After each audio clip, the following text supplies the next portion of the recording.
Bismillahirrahmanirrahim. Assalamualaikum warahmatullahi wabarakatuh. Alhamdulillah kita masih diberi kesempatan untuk dapat mengikuti mata kuliah pada hari ini. Kami dari kelompok 6 akan mempresentasikan hasil kerja kelompok kami, yaitu perkembangan Islam di Andalusia. Saya Maulidah Wuljana sebagai presentator pertama, Latifah Dwiyani Masrurah sebagai presentator kedua, dan Muhammad Tuhari sebagai presentator ketiga. Sebelum masuk pada materi, mari kita awali dengan bacaan basmalah. Bismillahirrahmanirrahim. Langsung saja masuk pada materi yang pertama, yaitu sejarah masuknya Islam di Andalusia. Sejarah masuknya Islam di Andalusia. Letak Andalusia hari ini terletak di Spanyol dan Portugal. Juga biasa dikenal sebagai Semenanjung Iberia. Semenanjung Andalusia dipisahkan dengan Maroko oleh sebuah selat yang semenjak penaklukan Islam dikenal sebagai Selat Gibraltar antara Sabtah dan Jabal Torik. Sejarah nama Andalusia. Konon, ada yang menyebutkan bahwa suku kanibal dari bagian utara Skandinavia. Mereka menyerang kawasan Semenanjung Iberia dan hidup di sana dalam waktu yang cukup lama. Ada yang menyebutkan bahwa suku-suku dari Jerman, yaitu suku Vendal atau Wandal, sehingga wilayah tersebut dikenal dengan Vandalisia, mengikuti nama suku-suku yang tinggal di sana. Kemudian seiring berjalannya waktu nama itu berubah menjadi Andalusia. Masa kegelapan atau Dark Age Eropa sebelum penaklukan Islam dalam masa-masa kebodohan dan keterbelakangan yang biasa disebut dengan masa kegelapan. Sistem yang berlaku pada masa ini adalah kezaliman. Para penguasa menguasai harta, kekayaan negeri, istana dan benteng, sedangkan rakyat hidup dalam kemiskinan, tidak memiliki tempat berteduh. Rakyat diperjualbelikan dengan tanah, kehormatan mereka diinjak-injak, dan kehidupan mereka jauh dari kata normal. Dikisahkan oleh para pengembara muslim yang datang ke negeri-negeri tersebut ketika itu, mereka tidak mandi kecuali sekali atau 2 kali dalam setahun. Bahkan mereka menganggap bahwa semua kotoran yang menumpuk di tubuh mereka akan menyehatkan tubuh karena menjadi berkah dan kebaikan untuk mereka. Sebagian penduduk berkomunikasi dengan isyarat karena tidak mempunyai bahasa lisan.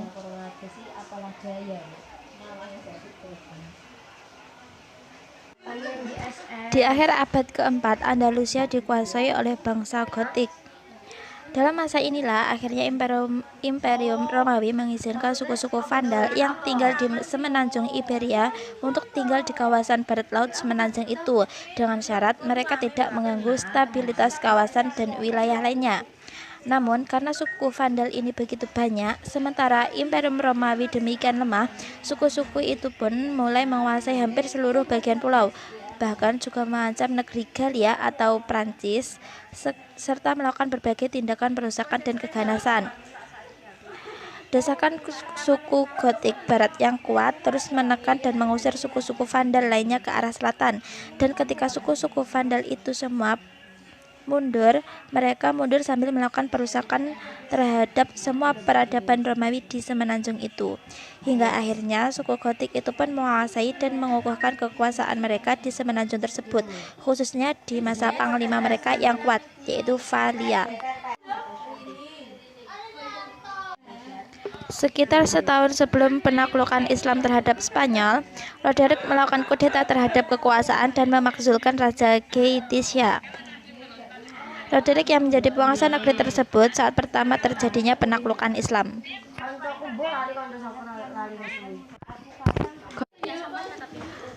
Pada gelombang pertama, ada 3 pahlawan terkenal sebagai penakluk Spanyol pada masa Walid bin Abdul Malik, Khalifah dinasti Umayyah tahun 86 sampai 96 Hijriah atau 705 sampai 715 Masehi. Yang pertama Tariq bin Malik, yang kedua Tariq bin Ziyad, yang ketiga Musa bin Nusair. Tariq bin Malik, perintis penakluk Spanyol. Tariq bin Malik menyeberangi selat antara Maroko dan Eropa dengan 500 tentara. Tariq bin Malik menguasai pulau yang dinamakan Pulau Tarifa. Yang kedua, Tariq bin Ziyad, penakluk Spanyol, memimpin 7.000 tentara dan mendarat di Jabal Tariq. Yang ketiga, Musa bin Nusair, gubernur wilayah Afrika Utara, komandan Tariq untuk penaklukan kedua. Peperangan di Lembah Barbate, Tariq bin Ziyad melawan Roderick. Pasukan Tariq bin Ziyad hanya 7.000 pasukan, sedangkan Roderick bersama dengan 100.000 pasukan kavaleri. Tariq bin Ziyad mendapatkan bantuan 5.000 pasukan dari Tariq bin Malik sehingga jumlah pasukan Tariq bin Ziyad yaitu 12.000 prajurit. Hal pertama yang dilakukan Tariq bin Ziyad adalah memilih lokasi yaitu di Lembah Laka. Pertempuran ini terjadi pada bulan Ramadan di Lembah Barbate selama 8 hari dengan hasil akhir dimenangkan oleh kaum muslimin.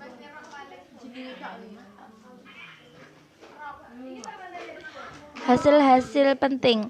Yang pertama, Andalusia akhirnya menutup sebuah lembar kegelapan. Yang kedua, kaum muslimin mendapatkan harta rampasan perang yang sangat besar. Yang ketiga, 3.000 orang syuhada meninggal di lembah tersebut.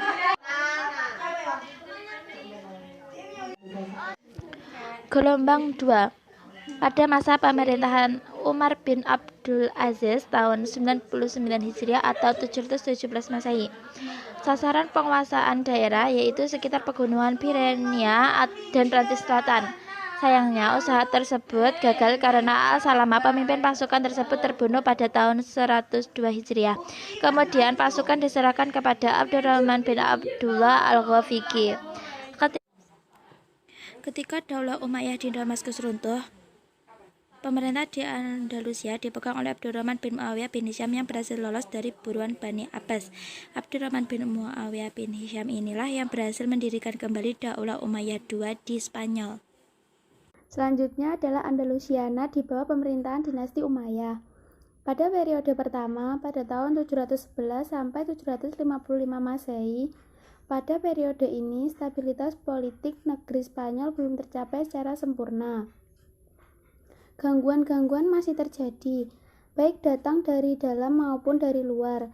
Gangguan dari dalam antara lain berupa perselisihan di antara elit penguasa, terutama akibat perbedaan etis dan golongan, sehingga menyebabkan seringnya terjadi perang saudara. Gangguan dari luar datang dari sisa-sisa masuk Islam di Spanyol yang bertempat tinggal di daerah-daerah pegunungan, yang memang tidak pernah tunduk kepada pemerintah Islam. Periode kedua pada tahun 755 sampai 912 Masehi. Pada periode ini Spanyol dipimpin oleh Abdurrahman I yang memasuki Spanyol pada tahun 1308 Hijriah atau 755 Masehi dan diberi gelar Al-Daklil, yang masuk ke Spanyol bersama penguasa-penguasa lainnya yaitu Hisham I, Hakam I, Abdurrahman Al-Ausad, Muhammad bin Abdurrahman, Muzair bin Muhammad, dan Abdullah bin Muhammad. Pada periode ini, umat Islam Spanyol mulai memperoleh kemajuan-kemajuan baik di bidang politik maupun dalam bidang peradaban. Abdurrahman Al-Dahlil mendirikan masjid, Cordova, dan sekolah-sekolah di kota besar Spanyol. Hisham dikenal berjasa dalam menegakkan hukum Islam, dan Hakam dikenal sebagai pembaru dalam bidang kemiliteran, sedangkan Abdurrahman Al-Ausad dikenal sebagai penguasa yang cinta ilmu syalabi.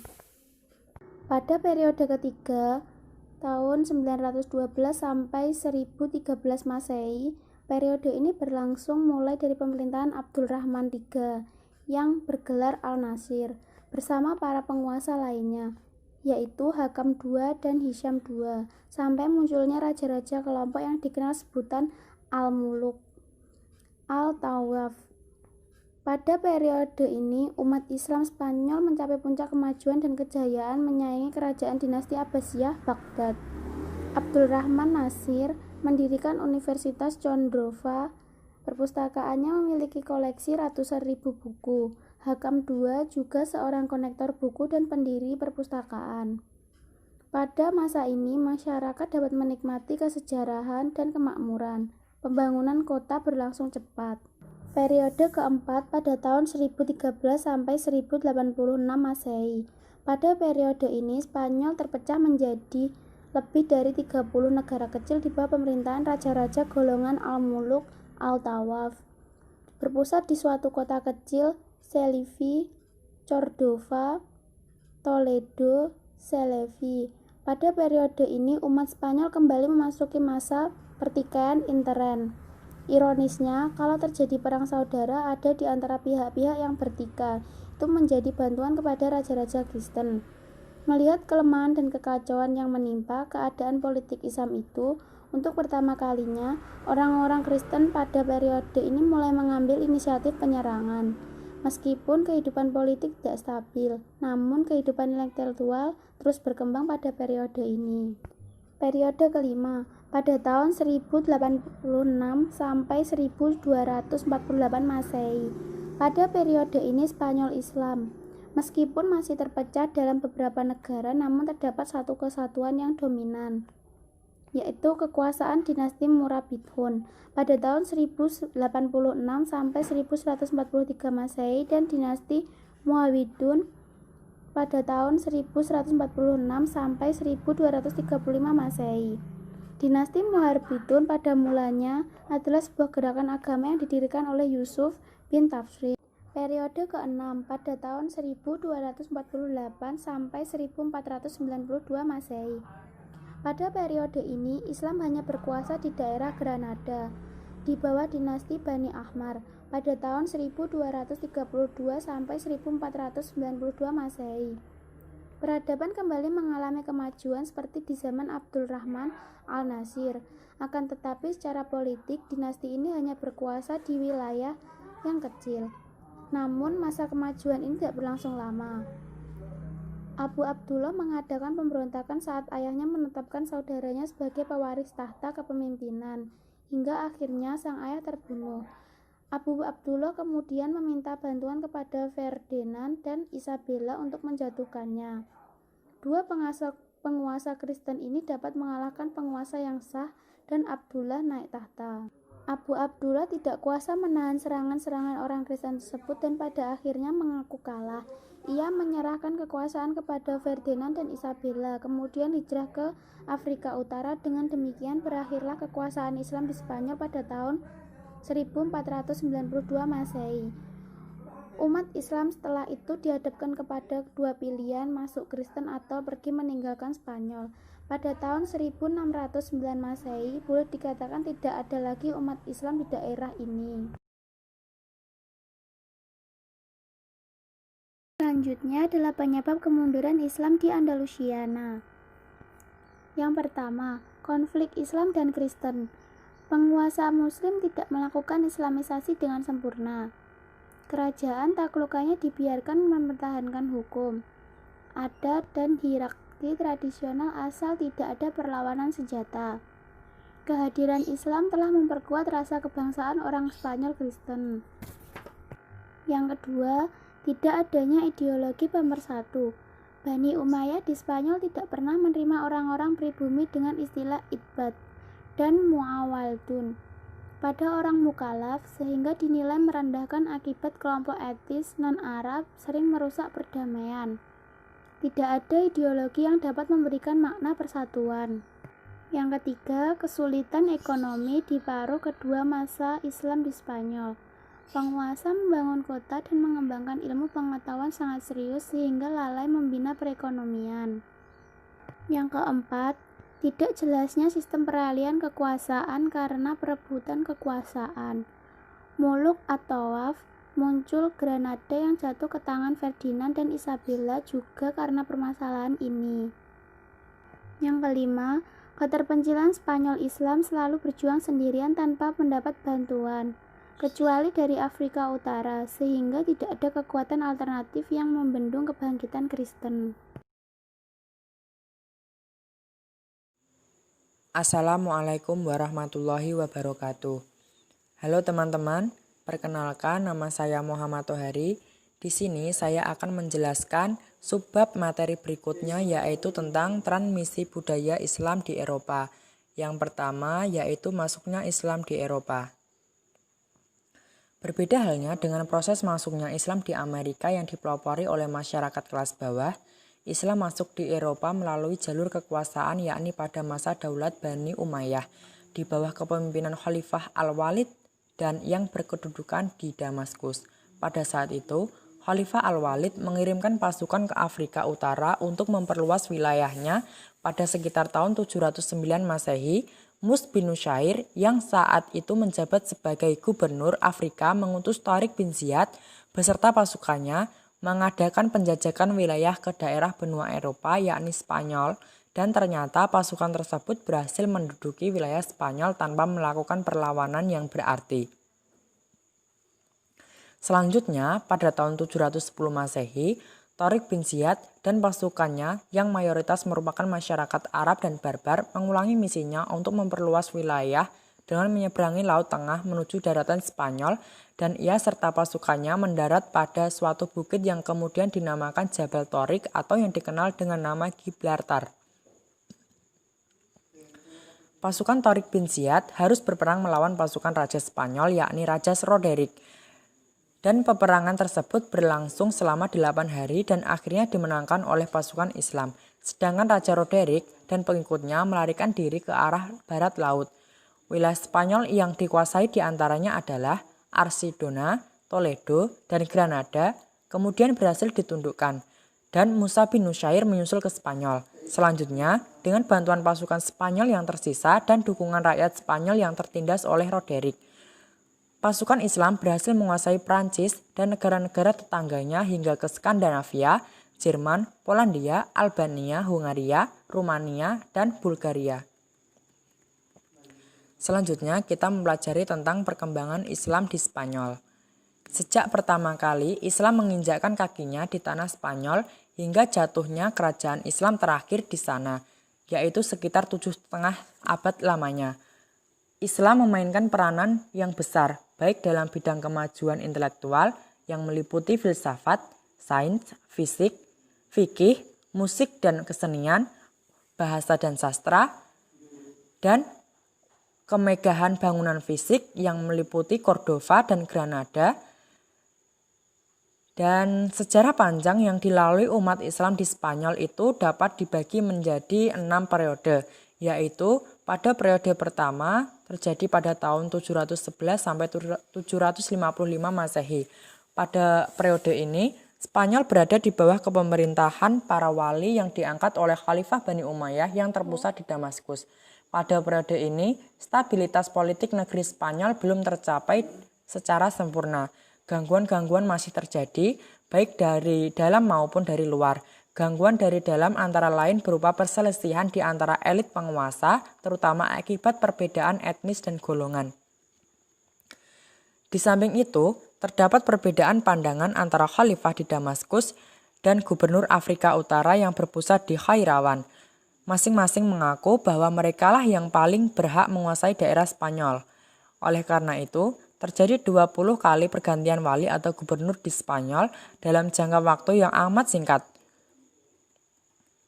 Perbedaan pandangan politik itu menyebabkan seringkalinya terjadi perang saudara. Hal ini ada hubungannya dengan perbedaan etnis, terutama antara Barbar asal Afrika Utara dan Arab. Di dalam etnis Arab sendiri terdapat 2 golongan yang terus-menerus bersaing, yaitu suku Qaisi atau Arab Utara dan Arab Yamani atau Arab Selatan. Perbedaan etnis ini seringkali menimbulkan konflik politik, terutama ketika tidak ada figur yang tangguh. Itulah sebabnya di Spanyol pada saat itu tidak ada gubernur yang mampu mempertahankan kekuasaannya untuk jangka waktu yang agak lama. Periode ini berakhir dengan datangnya Abdurrahman Al-Dakil ke Spanyol pada tahun 138 Hijriyah atau 755 Masehi. Selanjutnya kita masuk pada periode kedua, yaitu dimulai pada tahun 755 sampai 912 Masehi. Pada periode ini, Spanyol berada di bawah pemerintahan seseorang yang bergelar Amir atau Panglima atau Gubernur, tetapi tidak tunduk kepada pusat pemerintahan Islam, yang ketika itu dipegang oleh Khalifah Abbasiyah di Baghdad. Amir pertama adalah Abdurrahman I yang memasuki Spanyol tahun 138 Hijriah atau 755 Masehi dan diberi gelar Al-Dakil atau yang masuk ke Spanyol. Ia berhasil mendirikan dinasti Bani Umayyah di Spanyol. Penguasa-penguasa Spanyol pada periode ini adalah Abdurrahman Al-Dakil, Hisham I, Hakam I, Abdurrahman Al-Ausat, Muhammad bin Abdurrahman, Munsir ibnu Muhammad, dan Abdullah bin Muhammad. Pada periode ini, umat Islam Spanyol mulai memperoleh kemajuan-kemajuan, baik di bidang politik maupun bidang peradaban. Abdurrahman Al-Dakil mendirikan Masjid Cordova dan sekolah-sekolah di kota-kota besar Spanyol. Hisham dikenal sebagai pembaru dalam bidang kemiliteran. Dialah yang memperkasai tentara bayaran di Spanyol. Sedangkan Abdurrahman Al-Ausat dikenal sebagai penguasa yang cinta ilmu. Pemikiran filsafat juga mulai pada periode ini, terutama di zaman Abdurrahman Al-Ausat. Pada pertengahan abad ke-9, stabilitas negara terganggu dengan munculnya gerakan Kristen fanatik yang mencari kesahidan atau martyrdom. Gangguan politik yang paling serius pada periode ini datang dari umat Islam sendiri. Golongan pemberontak di Toledo pada tahun 852 Masehi membentuk negara kota yang berlangsung selama 80 tahun. Di samping itu, sejumlah orang yang tak puas membangkitkan revolusi. Yang terpenting diantaranya adalah pemberontakan yang dipimpin oleh Hafsun dan anaknya yang berpusat di pegunungan dekat Malaga. Sementara itu, perselisihan antara orang-orang barbar dan orang-orang Arab masih sering terjadi. Ada yang berpendapat pada periode ini dibagi menjadi dua, yaitu masa keamiran pada tahun 755 Masehi sampai 912 dan masa kekhalifahan pada tahun 912 sampai 1013 Masehi. Selanjutnya kita masuk pada periode ketiga, yaitu pada tahun 912 sampai kepada periode ketiga pada tahun 912 sampai 1013 Masehi. Periode ini berlangsung mulai dari pemerintahan Abdurrahman III yang bergelar An-Nasir sampai munculnya raja-raja kelompok yang dikenal dengan sebutan Muluk al-Tawawif. Pada periode ini Spanyol diperintah oleh penguasa dengan gelar khalifah. Penggunaan khalifah tersebut bermula dari berita yang sampai kepada Abdurrahman III bahwa Muqtadir, khalifah Daulah Bani Abbas di Baghdad, meninggal dunia dibunuh oleh pengawalnya sendiri. Menurut penilaiannya, keadaan ini menunjukkan bahwa suasana pemerintahan Abbasiyah sedang berada dalam kemelut. Ia berpendapat bahwa saat ini merupakan saat yang tidak tepat atau saat yang tepat untuk memakai gelar khalifah yang telah hilang dari kekuasaan Bani Umayyah selama 150 tahun lebih. Karena itulah gelar ini dipakai mulai tahun 929 Masehi. Khalifah-khalifah besar yang memerintah pada periode ini ada 3 orang, yaitu Abdurrahman al-Nasir atau pada tahun 912 sampai 961 Masehi. Hakam II 961 Masehi sampai 976 Masehi dan Hisham II 976 Masehi sampai 1009 Masehi. Pada periode ini umat Islam Spanyol mencapai puncak kemajuan dan kejayaan menyaingi kejayaan Daulat Abbasiyah di Baghdad. Abdurrahman An-Nasir mendirikan Universitas Cordova. Ia mendahului Al-Azhar Kairo dan Nizamiyah Baghdad, juga menarik minat para siswa Kristen dan Muslim. Tidak hanya di Spanyol tetapi juga dari wilayah-wilayah lain di Eropa, Afrika, dan Asia. Akhirnya pada tahun 1013 Masehi, Dewan Menteri yang memerintah Cordova menghapuskan jabatan khalifah. Ketika itu Spanyol sudah terpecah dalam banyak sekali negara kecil yang terpusat di kota-kota tertentu. Selanjutnya kita masuk kepada periode keempat, yaitu pada tahun 1013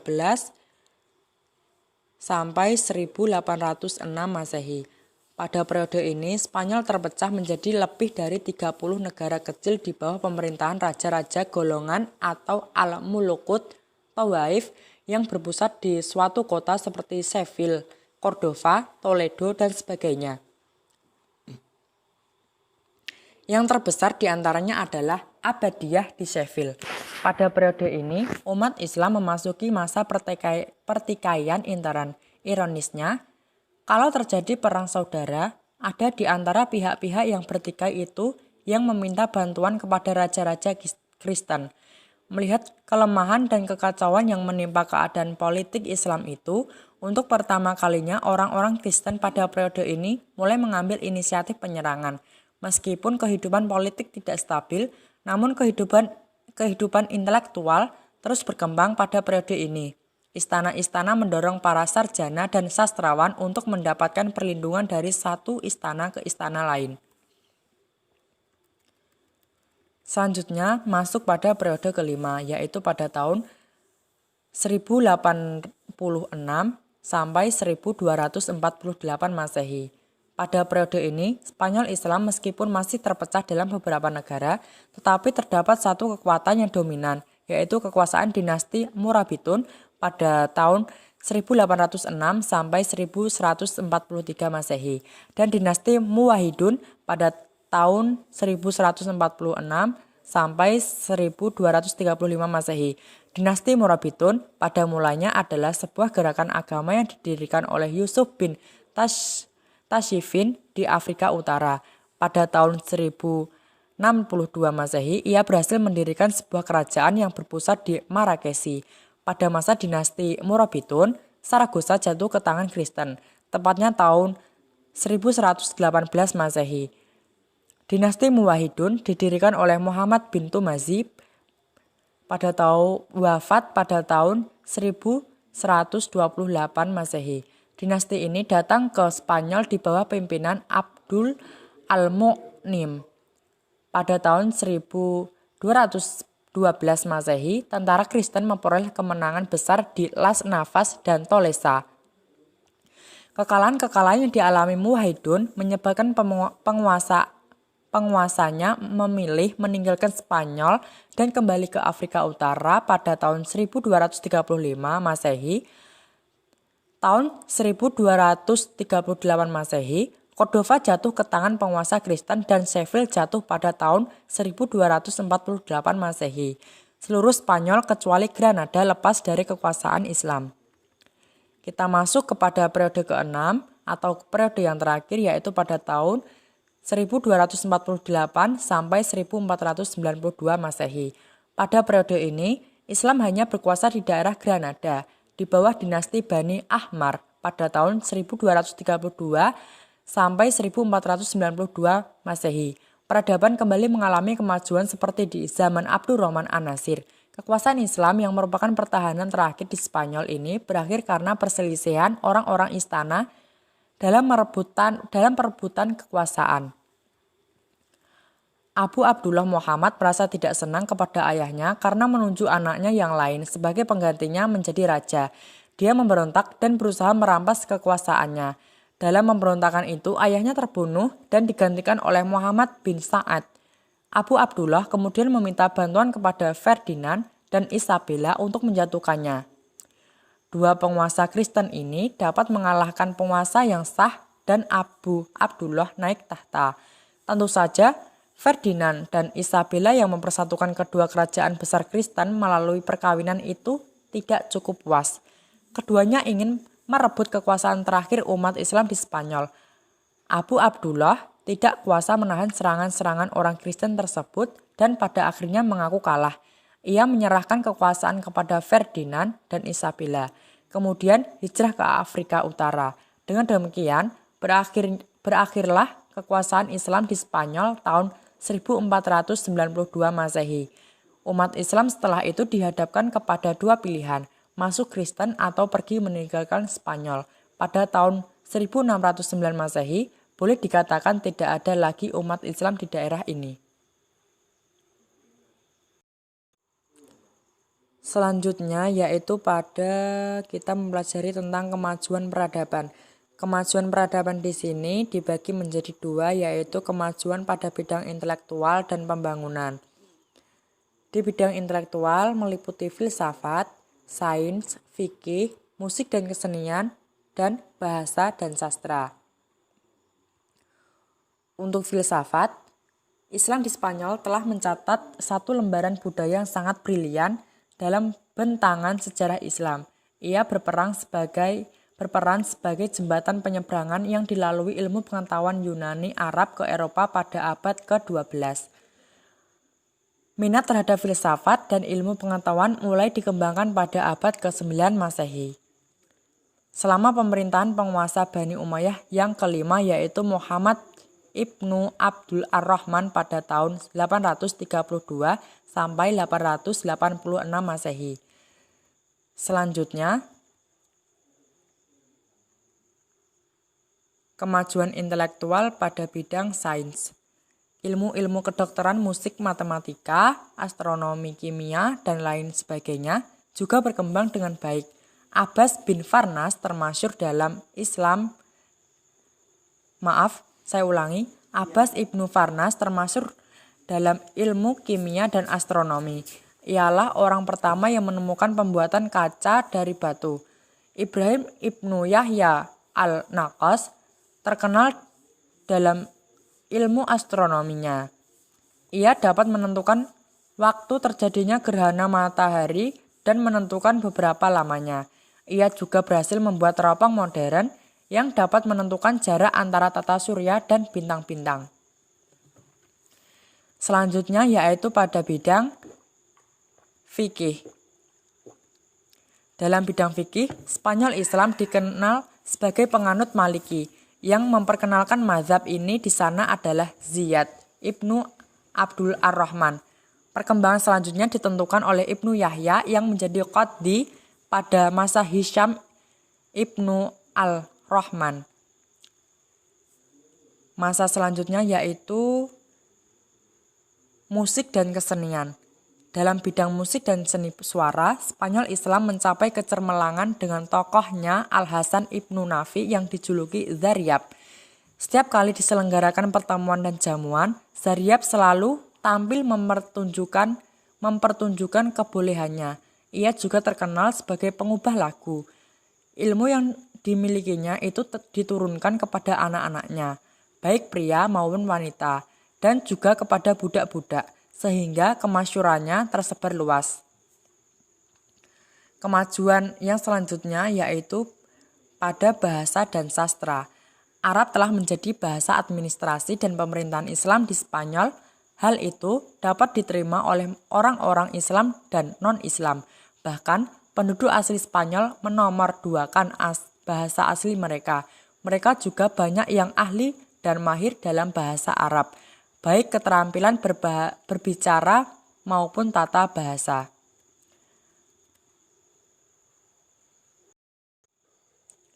Kemajuan yang selanjutnya yaitu pada bidang pembangunan. Pada bidang pembangunan ini dibagi menjadi dua bagian yaitu pada Cordoba dan Granada. Yang pertama di Cordoba adalah ibu kota Spanyol sebelum Islam yang kemudian diambil alih oleh Bani Umayyah. Oleh penguasa Muslim, kota ini dibangun dan diperindah. Jembatan besar dibangun di atas sungai yang mengalir di tengah kota. Taman-taman dibangun untuk menghiasi ibu kota Spanyol Islam. Pohon-pohon dan bunga-bunga diimpor dari timur. Di seputar ibu kota berdiri istana-istana yang megah yang semakin mempercantik pemandangan. Setiap istana dan taman diberi nama tersendiri dan di puncaknya terpancang istana Damsyik. Di antara kebanggaan kota Cordoba lainnya adalah Masjid Cordoba. Yang selanjutnya yaitu pada Granada. Granada adalah tempat pertahanan terakhir umat Islam di Spanyol. Di sana berkumpul sisa-sisa kekuatan Arab dan pemikir Islam. Posisi Cordoba diambil alih oleh Granada di masa-masa akhir kekuasaan Islam di Spanyol. Arsitektur bangunannya terkenal di seluruh Eropa. Istana Alhambra yang indah dan megah adalah pusat dari puncak ketinggian arsitektur Spanyol Islam. Istana itu dikelilingi taman-taman yang tidak kalah indahnya. Kisah tentang kemajuan pembangunan fisik ini masih bisa diperpanjang dengan kota dan istana Al-Zahra, istana Al-Ghazar, Inanara, Girilda, dan lain-lain. Selanjutnya, kita mempelajari tentang sebab kemunduran dan kehancuran pada transmisi budaya Islam di Eropa ini. Yang pertama ada konflik istana, yang pertama ada konflik Islam dengan Kristen, yang kedua tidak adanya ideologi pemersatu, yang ketiga kesulitan ekonomi, dan yang keempat tidak jelasnya sistem peralihan kekuasaan, dan yang terakhir adalah keterpencilan. Demikian presentasi dari kelompok kami. Apabila terdapat kesalahan, kami mohon maaf. Semoga materi yang kami sampaikan bermanfaat dan bisa dipahami teman-teman. Wassalamualaikum warahmatullahi wabarakatuh.